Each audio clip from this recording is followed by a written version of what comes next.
Good afternoon. So I'm going to do an update on the suspected outbreak of cases of monkeypox.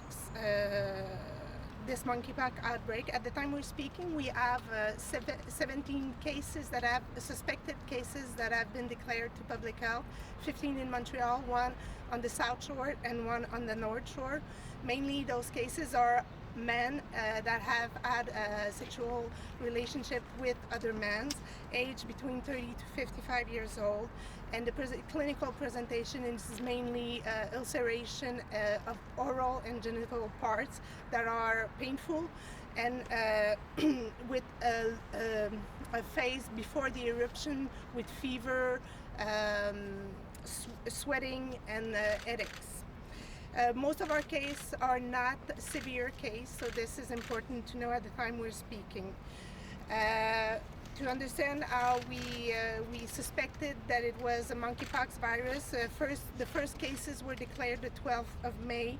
At first we thought it was more a bacterian form, chancre mou as we call in French, but last Tuesday we had suspected cases in the USA that had traveled to Montreal, and this is when we started to think that and knowing what was going on in UK after Spain and Portugal, we changed a little bit the course of our investigation.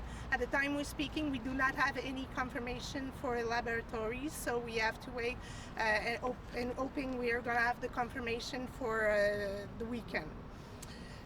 So this virus mainly is transmitted by close contact and gouttelettes, donc droplets, sorry. So it is not a sexual transmitted disease, and it is not a disease that is with mandatory reporting.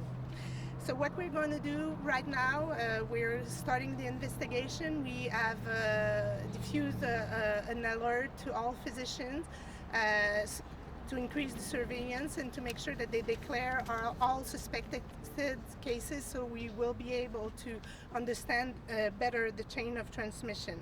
All cases are isolated with a mask. We ask them to cover their lesion and until they are cured. Contact cases or significant contact cases are those in the same household and sexual partners. We do not ask them to isolate themselves, but we ask them for 21 days to monitor their symptoms, and if they have symptoms, to rapidly go and consult a doctor so we can have a test done.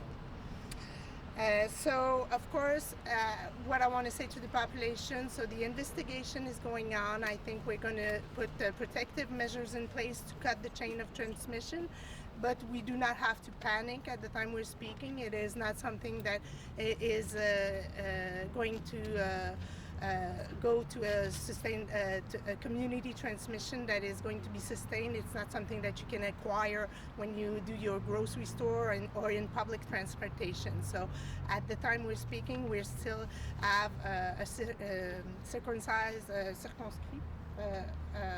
situation, and we're putting all measures in place. Thank you.